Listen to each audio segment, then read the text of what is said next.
Boa noite. Que a paz do Mestre Jesus nos envolva a todos. Hoje nós vamos fazer aqui alguns comentários sobre o capítulo 9 do Evangelho segundo o Espiritismo, que é Bem-aventurados os pacificadores. Então, essa faz parte, dos ensinamentos de Jesus do Sermão do Monte. É quando ele disse, então, bem-aventurados os pacificadores, porque serão chamados filhos de Deus. Bom, muitas vezes nós achamos que ser pacífico é a mesma coisa que ser pacificador. E, na verdade, tem diferença. Então, pacífico é aquele que já conquistou a paz dentro de si mesmo, né? Ele tem sempre uma atitude de não violência. O pacificador é aquele que transforma o homem velho com seus costumes e crenças, dogmas e imperfeições do passado, no homem novo, sem apego às ilusões. Então, a gente vê que o pacífico, ele está mais, vamos dizer assim, para ele, não é? E ele tem sempre uma atitude que não tem uma ação exterior. O pacificador, ao contrário, então ele já faz essa ação. E essa ação sempre visando a sua transformação. Nós, infelizmente, ainda não estamos, nem na condição de pacíficos, muito menos de pacificadores, não é? Porque nós ainda trazemos no nosso íntimo muito do nosso instinto. E nós, hoje, quando olhamos a nossa história, ou seja, a história da humanidade, nós percebemos que no passado, as pessoas, os seres humanos, eles agiam com muita violência, com muita agressividade, e vamos dizer assim, as coisas eram escancaradas. Não tinha o que esconder. Hoje, nós já somos um pouco mais polidos. Nós não agimos com tanta, vamos dizer assim, a olhos vistos, né? Essa nossa violência. Mas no nosso íntimo, nós ainda borbulhamos a violência.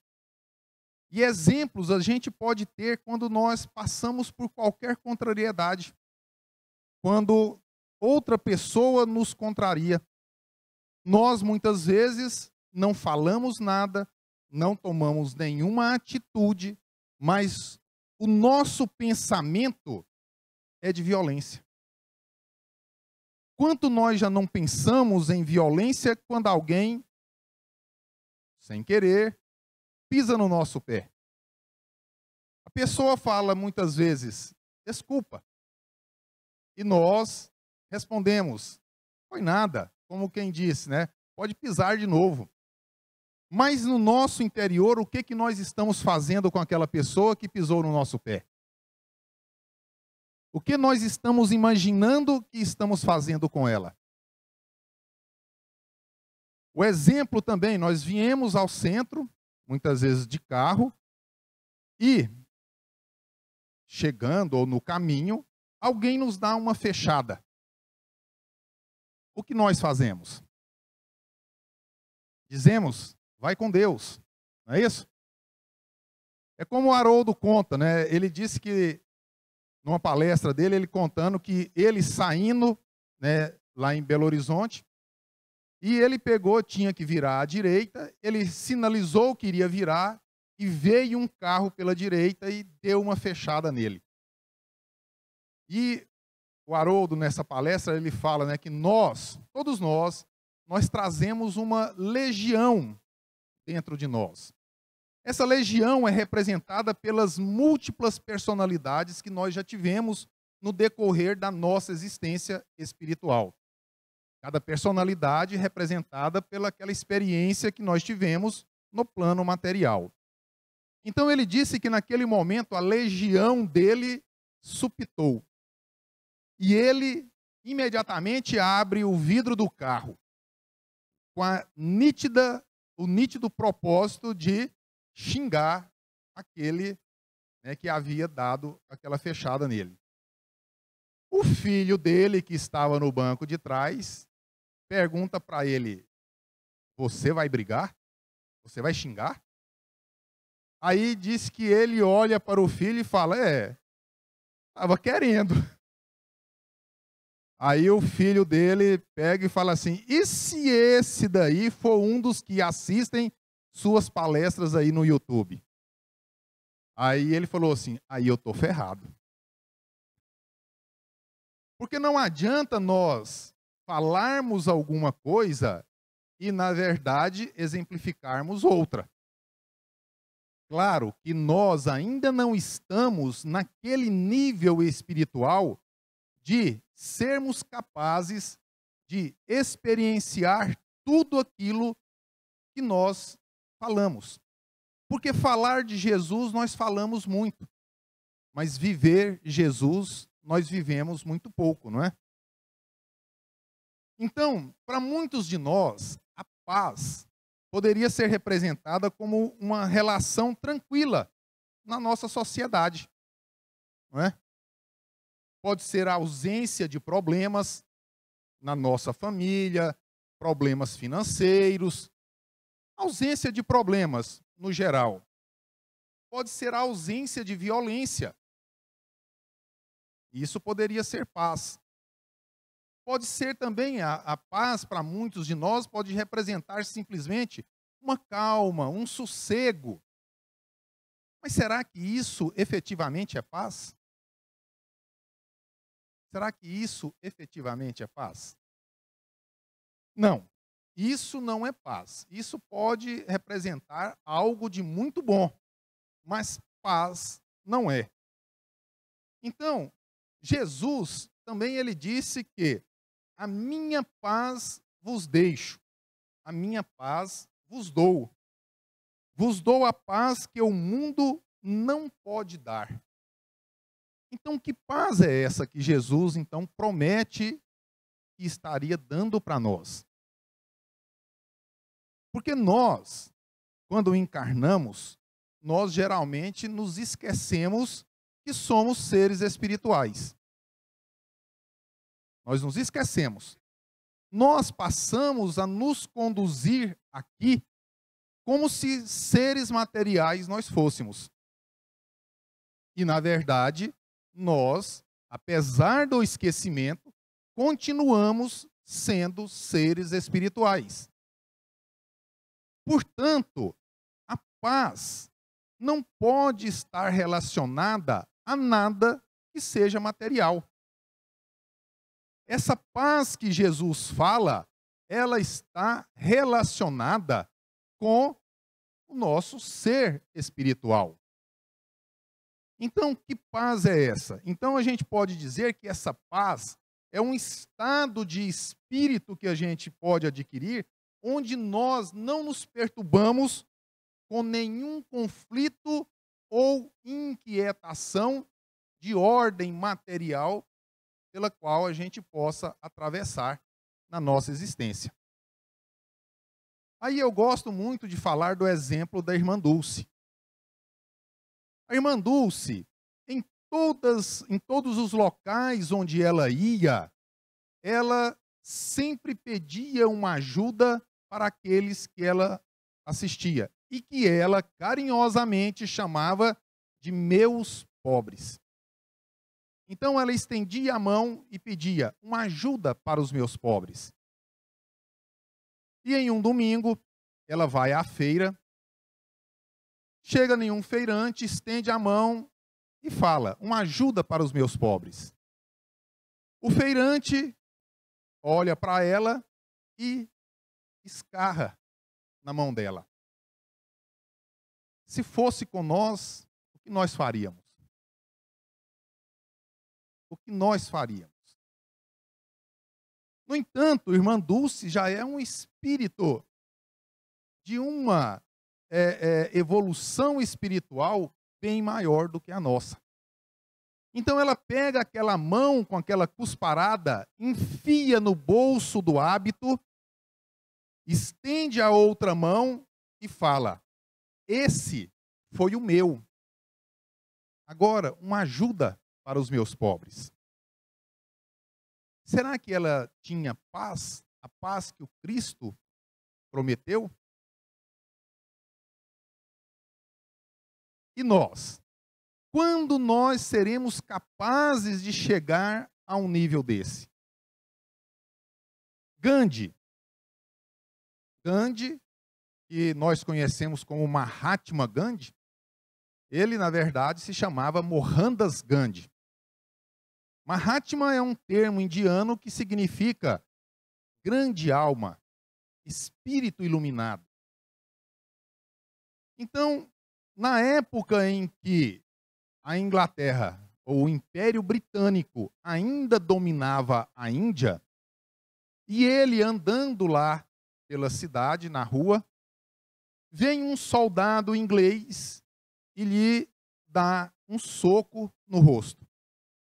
Lógico que o porte físico do soldado inglês era bem maior do que o dele. Ele tinha um porte bem franzino. Então ele cai. Começa a se levantar, ajeitando a roupa. Vem o soldado e lhe dá um novo murro no rosto. Nisso, a multidão fecha ali, já com a intenção de, na ideia de defender Gandhi, agredir o soldado inglês. Então Gandhi se levanta e pede para que todos se mantenham em calma. E o soldado inglês, então, olhando para Gandhi, pergunta para ele: quem te ensinou a ser tão covarde? Gandhi olha então para o soldado inglês e responde: este homem que você carrega num crucifixo pendurado no seu pescoço. O soldado inglês então começa a chorar, porque ele percebe que ele, sendo um cristão, estava agindo completamente de forma contrária aos ensinamentos de Jesus. Se fôssemos nós, nessa situação de Gandhi, o que nós faríamos? Então a gente percebe que quando nós olhamos os exemplos que nós temos, eu não vou nem citar o exemplo de Jesus, porque ele, vamos dizer, é um exemplo à parte. Vamos dizer que a gente cita o exemplo dos outros espíritos que passaram pelo planeta e que não são espíritos perfeitos, porque Jesus já é espírito perfeito. Então nós, quando olhamos o exemplo desses espíritos, nós percebemos o quanto nós ainda agimos de forma violenta. O quanto nós estamos ainda distante de atingir essa paz que Jesus prometeu. Porque se fôssemos nós, nesses dois exemplos que eu citei, com toda certeza, nós teríamos agido de forma impulsiva. Ou de outra forma, nós teríamos reagido. Porque para que a gente possa pensar em ir adquirindo essa paz, nós temos que começar a modificar a nossa postura ante tudo aquilo que nós temos que passar aqui, enquanto encarnados. Nós precisamos pensar antes de agir. Nunca nós podemos reagir, porque a reação indica um impulso do nosso instinto. E o nosso instinto ainda é violento. Por isso, o Chico recomendava a água da paz. Vocês já ouviram falar da água da paz? Então, o Chico dizia que quando a gente percebe alguém querendo discutir com a gente, nós devemos encher a boca de água e manter aquela água na boca enquanto o outro estiver falando. Por quê? Porque enquanto nós estivermos com a água na boca, nós não seremos capazes de responder como gostaríamos para o outro. Nós teremos o tempo necessário para meditar, pensar sobre aquilo que nós estamos escutando, para que nós possamos, então, dar a melhor resposta. E, muitas vezes, na maioria das vezes, nós podemos dizer, a melhor resposta é sempre o silêncio. Então ele dizia, o Chico dizia que nós só deveríamos engolir esta água quando nós já estivéssemos prontos para dar prosseguimento. Ou seja, não reagir. Não reagir. Porque quando nós pensamos, nós vamos agir. Quando nós não pensamos, é porque nós reagimos. E a reação, geralmente, indica uma forma de revide. Não é? É uma forma de revide. Então, quando nós formos provocados, jamais nós deveremos revidar. Jamais. Se nós sentirmos raiva em qualquer situação, nós deveremos nos afastar para que nós não reagimos com essa raiva que a gente tem também no nosso interior. Nós temos que estar sempre dispostos a reconhecer os nossos erros, a pedir desculpas, perdão, pelos erros que nós cometemos. Porque todos nós que estamos aqui, reencarnados neste planeta, nós temos ainda muitos erros a serem corrigidos. Muitos. Não tem ninguém aqui por engano. O Chico também dizia que se nós estamos reencarnados aqui neste planeta, é porque algum problema nós temos que resolver aqui. Nós não estamos aqui por engano. Nós estamos no lugar certo, no momento certo, para a nossa educação. E nós temos que aprender a perdoar. Aprender a perdoar. Não guardar mágoas. Então, diz que o aprendiz perguntou para o sábio, o que era o perdão? Então, o sábio responde para o aprendiz, o perdão é o perfume que as flores exalam quando são esmagadas. É perfeito, né? Esse significado do perdão. E nós? Será que nós já sabemos perdoar? Será que nós não guardamos mágoa? Será que nós não guardamos mágoa? Porque perdoar, a gente aprende que é esquecer, é o esquecimento das ofensas, não é? É o esquecimento das ofensas. Mas por que é o esquecimento das ofensas? Porque para o nosso cérebro não existe ontem, não existe amanhã. Existe somente um momento agora. Agora. E todas as vezes que nós trazemos para o nosso cérebro, ou seja, a nossa lembrança, algo de ruim que nos aconteceu ou que nós fizemos, é como se nós estivéssemos repetindo a experiência. É como se nós estivéssemos repetindo a experiência. Se nós fecharmos os olhos e fizermos esse teste, nós vamos sentir todas as sensações que nós sentimos quando aconteceu pela primeira vez.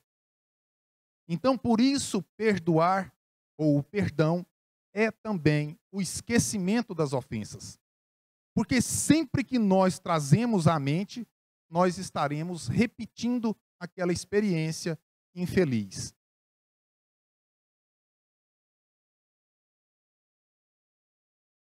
Então, Jesus, ele também, né, disse que tenho-vos dito para que em mim tenhais paz. No mundo tereis aflições, mas tende bom ânimo. Eu venci o mundo. Quem de nós não tem aflição? Quem de nós? Quem de nós não sofre? Todos nós temos os nossos próprios tormentos. Então, aquilo que a gente fala, existe um sofrimento grande?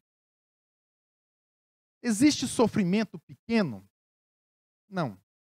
Nós não podemos dizer que exista um sofrimento grande, nem um sofrimento pequeno. Existe o sofrimento que nós precisamos passar para a nossa educação. E o sofrimento, ele ainda é necessário para nós, porque nós ainda fazemos a opção de seguir o caminho mais difícil. Nós seguimos ou nós agimos de acordo com aquele ditado, não é? Se eu posso complicar, para que eu vou facilitar? Não é isso? Nós agimos assim. Ou então nós usamos o nosso livre-arbítrio como aquela brincadeira de criança, né? Mamãe mandou eu fazer isso daqui. Então nós temos no nosso livre-arbítrio sempre a opção de escolher o caminho certo ou o caminho errado. E nós então falamos, mamãe mandou eu seguir o caminho certo. Mas eu sou teimoso, então eu vou seguir o caminho errado. Então a gente até brinca, né? E fala, quem aqui gosta de sofrer? Quem gosta de sofrer? Todo mundo? Porque ninguém se manifestou, então é porque todo mundo, né? Todo mundo gosta de sofrer, não é? Nós fazemos sempre as mesmas coisas. E na ilusão, ou na nossa infantilidade, de esperar resultados diferentes. Então, nós sabemos aquilo que vai nos trazer paz. Nós sabemos aquilo que vai fazer com que a gente deixe de sofrer. Mas nós não estamos fazendo nada de diferente para que a gente possa alcançar esses objetivos. Nós continuamos fazendo as mesmas coisas que nos fazem sofrer, que não nos dão paz. E nós muitas vezes falamos, eu não gosto de sofrer. Mas continuamos fazendo as mesmas coisas. É uma incoerência isso. Outro ponto que nós precisamos analisar. Que dia nós vamos desencarnar? Não sabemos. Graças a Deus, não é? Deixa ser de surpresa. Mas é a única certeza que nós temos quando nós reencarnamos. É que um dia nós vamos desencarnar. Pode ser hoje? Pode, claro que pode. Que não seja, né? Que não seja hoje. Mas e se for hoje? Nós estaremos retornando ao plano espiritual em paz? Será que nós estaremos retornando em paz? Ou será que nós estaremos retornando com muito mais conflitos do que quando nós aqui chegamos? Nós é quem temos que fazer essa análise. Essa análise é individual. é individual. E a escolha é sempre nossa. Nós não podemos colocar nos ombros dos outros a nossa paz. Porque a paz é algo que está no íntimo de cada um de nós. Nós só precisamos descobri-la. Só precisamos descobri-la. Ela está dentro de cada um de nós. Agora, para isso, nós precisamos mudar as nossas ações. Completamente.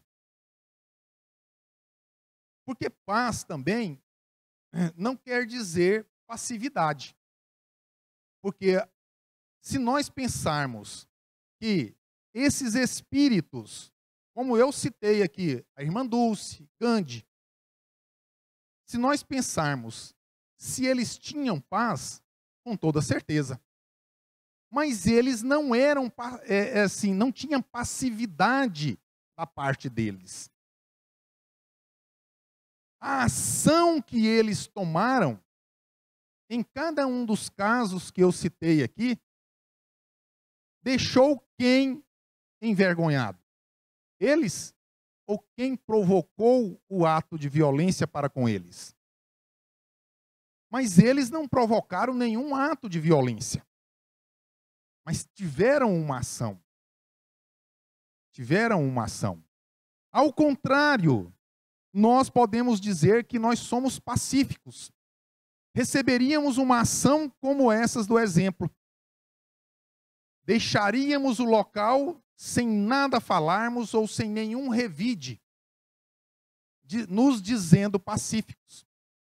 Mas por dentro, no nosso íntimo, nós poderíamos estar em guerra. Em guerra. Adiantaria alguma coisa? Não. Nada.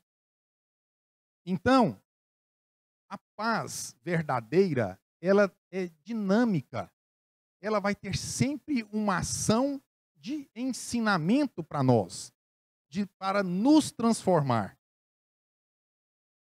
O Berto Holden coloca para a gente que o grande problema nosso, de nós ainda não atingirmos esta paz que o Cristo nos prometeu, é porque nós ainda temos algo que fala extremamente alto dentro de nós, que ele chama de homem-ego. Então, o nosso ego ainda fala muito alto dentro de nós. Nós ainda agimos de forma a não nos disciplinarmos, não aceitarmos nos sermos considerados inferiores aos olhos dos outros. Porque nós vivemos traçando termos de comparações entre nós. Tem como nós nos compararmos? Tem como nós nos compararmos? Claro que não. Nós somos individualidades. Individualidades. Cada um de nós traz consigo a sua própria bagagem espiritual.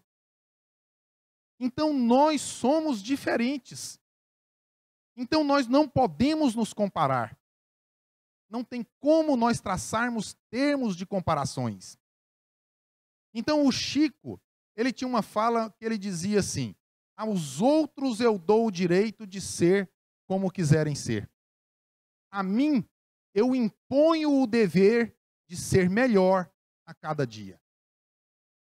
Então, a única comparação que nós podemos fazer era de nós para conosco mesmo. Como é que nós estamos sendo hoje em relação ao que nós fomos ontem? Essa é a comparação que nós devemos fazer. Porque como nós não sabemos o dia que nós desencarnaremos, então nós devemos buscar estar sempre preparados. E estar preparado é buscar estar sempre melhor do que o momento anterior. Isso nós devemos fazer. Mas nós, infelizmente, ainda não fazemos isso. Huberto Roden também coloca que o homem que se pacificou a si mesmo irradia paz e harmonia ao redor de si. Paz e harmonia. Jesus, né, não precisa nem dizer, mas todos os relatos que a gente tem, a gente lendo, por exemplo, há 2000 anos, Emmanuel coloca lá, quando ele descreve Jesus, então ele faz a descrição falando justamente isso, que ele irradiava uma paz e uma harmonia que ele não compreendia. Não era compreensível para ele. Claro, na época ele era Públio Lentulus, né? Ele ainda não era Emmanuel. Então, a paz também, nós vamos começar a adquiri-la quando nós começarmos a aprender a sermos mais tolerantes uns com os outros. Quando nós compreendermos que nós somos seres espirituais, estamos aqui em busca do nosso aprendizado. Não somos perfeitos. Estamos aqui em aprendizado. É a nossa educação moral que nós estamos buscando aqui. E se eu estou buscando isso, todos também estão buscando a mesma coisa. Se é trabalhoso para mim, é também para todos trabalhoso. Então nós devemos compreender que o outro também tem erros, assim como eu. O outro tem virtudes. Também eu tenho alguma coisa de virtude, porque isso já faz parte da nossa bagagem espiritual. Então nós precisamos começar a aprender a aceitar e respeitar o outro como ele é.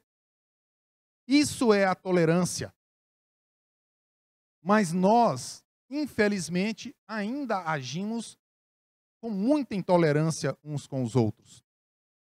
Porque nós somos extremamente rigorosos com os erros cometidos pelos outros. Mas somos extremamente condescendentes com os nossos próprios erros. Quando nós erramos, nós falamos, errar é humano. Mas quando é o outro que erra, comete o mesmo erro que nós, então errar já deixou de ser humano. Ele já está condenado por ter cometido aquele erro. Então, a benevolência para com os semelhantes é fruto do amor ao próximo e se manifesta pela afabilidade e pela doçura. Mas o problema é que nós, assim como nós encaramos a questão do perdão, nós encaramos que sermos afáveis, dóceis, tolerantes uns com os outros, é sinal de fraqueza da nossa parte. Porque perdoar nós consideramos como fraqueza. Mas eu volto a dizer, porque nós estamos achando que nós somos seres materiais. Então, se nós olharmos pelo prisma material, perdoar, ser tolerante, afável, ser dócil com os outros, realmente é fraqueza. Mas nós não somos seres materiais. Então nós não devemos olhar isso pelo prisma material, e sim pelo espiritual. E quando nós olhamos pelo prisma espiritual, tudo isso que representava uma fraqueza passa a representar uma fortaleza moral para aquele que já a pratica. Então, nós, no plano espiritual, não seremos reconhecidos pelos bens materiais que conseguimos acumular, pelas posições que conseguimos ocupar aqui neste plano. Não. Nós seremos reconhecidos pelas virtudes espirituais que nós conseguimos acumular aqui. Pela nossa transformação moral. Pelo bem que nós fizermos. É isso que nós seremos reconhecidos. Mas nós muitas vezes pensamos, mas isso está muito distante. Né? Só quando eu chegar no plano espiritual.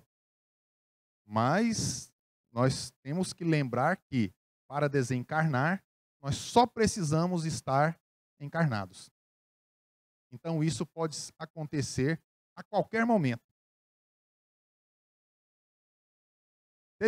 Acho que no ano passado, no final, eu recebi um vídeo de um padre que estava participando era um movimento, né, católico, e ele, no momento da pregação dele lá, ele teve um ataque cardíaco e na frente de todo o público, ele desencarnou. Nós não sabemos o nosso momento. A certeza é que nós vamos desencarnar. Estaremos preparados quando chegar este momento? Então, nós precisamos mudar as nossas atitudes. Vitor Hugo coloca assim para a gente: para que uma conduta pacifista se estabeleça e predomine no homem, faz-se necessária uma vontade forte que promova a revolução interior, através da revisão e reestruturação dos conceitos sobre a vida, assumindo uma posição de princípios definidos, sem titubeios nem ambiguidades escapistas. Então, muitas vezes, é aquilo que nós falamos. O outro erra, ele está condenado. Mas se eu erro, eu falo, não, é porque eu ainda sou muito imperfeito. É por isso que eu cometi esse erro. Nós estamos sempre arrumando uma desculpa para nós não modificarmos a nossa forma de nos conduzirmos aqui. Então, se nós queremos buscar esta paz que Jesus prometeu, nós precisamos revolucionar o nosso íntimo. É provocar realmente uma revolução. Não é na ilusão de que nós deixaremos esta existência como espíritos perfeitos, porque isso definitivamente não vai acontecer. Mas é na certeza de que, se nós assim agirmos, nós estaremos, quando chegar o nosso momento, muito melhores do que quando aqui nós chegamos. E aí sim, estaremos preparados para este retorno. E Bezerra de Menezes coloca que o homem novo, pacífico em sua intimidade, pacificador na expressão de seus sentimentos, traz como dever cristão expandir os talentos que recebeu do alto, aproveitando cada oportunidade de auxiliar seus irmãos a instalarem no coração as verdades que Jesus Cristo ofertou para dar direção ao processo de transformação pessoal. Mas o problema que nós encontramos em tudo isso é que essa transformação pessoal dói. Dói muito. Porque nós temos que abandonar os nossos vícios. Nós temos que deixar velhos hábitos de lado. E num primeiro momento isso vai causar dor. Porque nós ainda estamos extremamente apegados a esses vícios, a esses hábitos que nós trazemos de quanto tempo não sabemos precisar. Mas com certeza é muito tempo. Muito tempo que nós vimos trazendo isso.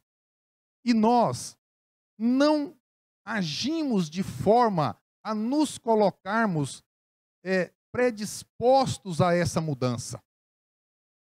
E nós sabemos que, se nós não agirmos agora pela nossa transformação, muitas vezes nós não teremos mais oportunidades de reencarnar no próprio planeta Terra.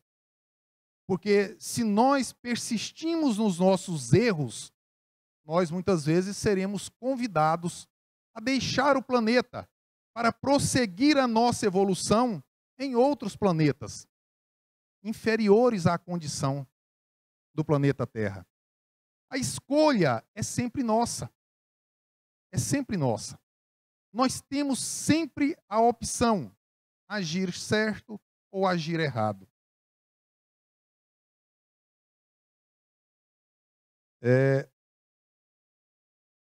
Gandhi, quando perguntaram para ele qual o caminho para a paz, então ele disse: não existe um caminho para a paz. A paz é o caminho. A paz é o caminho. Então, nós, se quisermos olhar, ver o mundo de forma diferente, nós precisamos nos transformar interiormente. Porque a transformação que todos nós ansiamos, ela não vai acontecer exteriormente. Ela tem que acontecer e vai acontecer interiormente, em cada um de nós. Porque quando nós nos transformamos, nós mudamos a forma de enxergar a própria vida. Nós passamos a dar valor àquilo que realmente tem valor. Passamos a dar importância àquilo que tem importância. Passamos a deixar de lado os nossos apegos às coisas materiais. Porque nós vamos compreender que, apesar de serem necessárias na nossa encarnação, elas não são essenciais. Não são essenciais. E Francisco de Assis, na sua oração, ele coloca, Senhor, fazei-me instrumento da tua paz. E nós? Será que nós estamos levando paz onde nós estamos indo? Ou será que, ao invés de paz, nós estamos levando desequilíbrio? Será que nós, ao invés de auxiliarmos a pacificar o ambiente onde nos encontramos, será que nós não estamos causando um tumulto, muitas vezes com a nossa fala, com a nossa forma de agir? E Emmanuel coloca assim para a gente: quanto puderes, como puderes e onde puderes, guardando consciência tranquila, trabalha servindo sempre. Assim agindo, ainda que não percebas, desde agora estarás imperturbavelmente nos domínios da paz. Então, o nosso objetivo aqui é a nossa transformação moral. E nós precisamos trabalhar efetivamente para isso. Porque falar de Jesus, falar das qualidades morais que Jesus tem, nós falamos muito. Mas quanto nós trabalhamos para conquistar estas qualidades morais? É isso que nós precisamos pensar. E é nisso que nós precisamos trabalhar. Então, que Jesus possa nos fortalecer, nos dar ânimo, discernimento, para que nós possamos, no nosso dia a dia, buscar nos conduzir, levando onde quer que nós estejamos a paz, pacificando sempre os nossos pensamentos, a nossa fala, as nossas ações. Muita paz.